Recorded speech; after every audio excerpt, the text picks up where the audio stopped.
Morning. Deepika daily ব্লগে তোমাদের সকলকে স্বাগত। আবার একটা নতুন ব্লগ নিয়ে চলে এলাম। আশা করি তোমাদের সবার খুব ভালো লাগবে। আর তোমরা সবাই কেমন আছো? আশা করি তোমরা সবাই খুব ভালো আছো, আমিও খুব ভালো আছি। চলো আজকে আর একটা নতুন ব্লগ নিয়ে এসেছি, তোমরা দেখতে থাকো।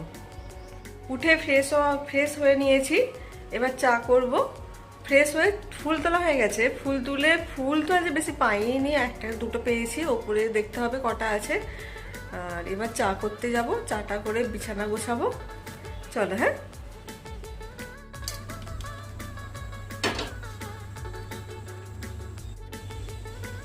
রান্নাঘরে চলে এলাম, চা বসিয়ে দিয়েছি, চাটা হতে থাক।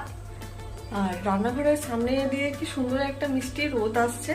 এই রোদটা সকালবেলা খুব ভালো লাগে, যত বেলা বাড়বে তত একদম আর বলার মতো নয়, তাই না?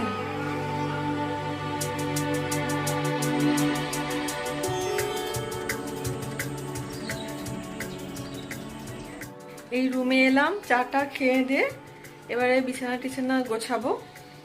বিছানাটা গুছিয়ে নিই, তারপরে রান্নার দিকে যাব।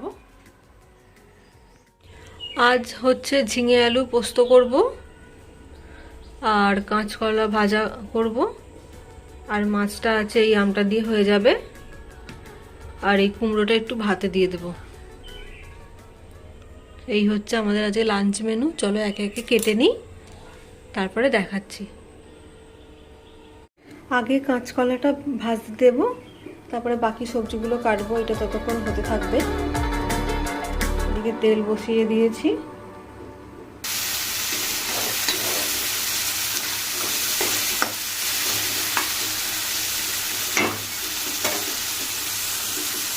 এদিকে ঝিঙে আলু পোস্তর জন্য কাটা হয়ে গেছে। আর এদিকে মাছের টকটা করব বলে আমটা কাটা হয়ে গেছে। আর এই কুমড়োটা ভাতে দেবো, এটা কেটে নিয়েছি। চলো করতে থাকি এগুলো। এদিকে ঝিঙে আলু পোস্তটা হচ্ছে, আর এদিকে মাছটা বসিয়েছি। আজকে মাছটা সর্ষে বাটা দেবো না, এমনিই করব। আর আজকে মিক্সিতে পোস্তটা বেটে আনলাম।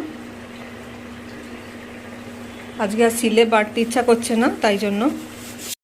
চলো আজকে কি রান্না করলাম একটু দেখিয়ে দিই।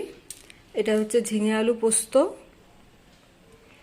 আর এটা কাঁচকলা ভাজা, এটা কুমড়ো ভাতে, আর এটা হচ্ছে মাছের টক, শোল মাছের। আজকে আর সর্ষে বাটা দিইনি, সবাই ওই সর্ষে বাটা ছাড়াই খাবো আর কি। এই হচ্ছে আজকে আমাদের লাঞ্চ মেনু। এই রান্না করে এসে বসলাম, পাখার হাওয়া খাচ্ছি এখন। একটু পরে স্নান করতে যাব, স্নান করে পুজো করব। আজকে তো ফুল বেশি পেলাম না, দেখি ওপরে কটা আছে কি দেখব। এখন তো অন্নপূর্ণা পুজো হচ্ছে আমাদের এখানে, মনে হয় একটাই পুজো হয়। সারাক্ষণ গান বাজছে, একটু আসতেই আছে গানটা। দেখি একবার যাব, গিয়ে দেখে আসবো ঠাকুরটা। কখন যাই দেখি, আজ না হলেও কাল যাব। সকাল সকাল রান্না হয়ে যাওয়া একটা সুবিধা আছে, মানে যত বেলা বাড়বে রান্নাঘরে তত গরম তত বেশি বাড়বে, তাই না? ওই জন্য যত পারবো সকালবেলা রান্না করে নিয়ে ব্যাস, ঝামেলা মিটে গেল, একটা বড় ঝামেলা। এই বসে বসে বকর বকর করছি, এবার স্নান করতে যেতে হবে। ওপরেও গরম আছে, ছাদের তাপটা নামে, যত বেলা বাড়বে তত ওপরেও গরম, তাই যত তাড়াতাড়ি পারবো ওপরের কাজটাও মিটিয়ে আসার চেষ্টা করি। আর বকর বকর করলে হবে না। চলো স্নান করতে যাই, স্নান করে এসে পুজো করে আসবো, এসে তারপরে দেখা করব।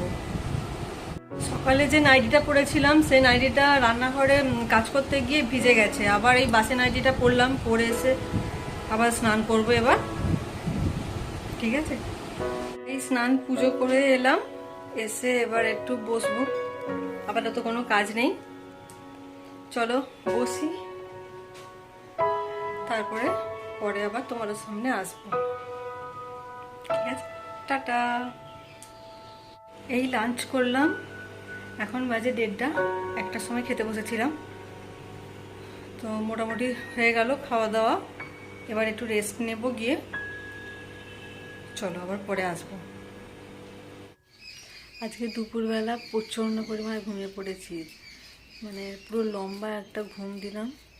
এবার উঠে চাটা করব, মানে এতটা ঘুমিয়ে পড়বো ভাবতে পারিনি আজকে। অন্যান্য দিন কী হয়, একটু আধটু ঘুমাই, ঘুমলে সঙ্গে সঙ্গে একটু ঘুম ভেঙে যায়। আজকে ঘুম আর ভাঙেনি, প্রচণ্ড ঘুমিয়ে পড়েছি। রাত্রে ঘুম আসবে কি না আমি জানি না। চলো উঠি, চা করি, চা করব, রুটি করব। চলো যাই। উঠে ফ্রেশ হয়ে চাটা করে খেয়ে রুটি করে জামা কাপড়গুলো তুলে আনলাম, তুলে এনে ভাঁজ করে রাখলাম। আপাতত আমার আর কোনো কাজ নেই, এবার একটু বসবো, বসে দেখি কি করি। ওকে ফ্রেন্ডস, চলো এবার ডিনারটা রেডি করি। এবার ডিনারটা রেডি করে খেয়ে নেব। চলো আজ আমার সাথে তোমরাও রান্নাঘরে। এখানে দুধ গরম করতে বসিয়ে দিলাম, আর এদিকে তরকারিটা গরম করছি।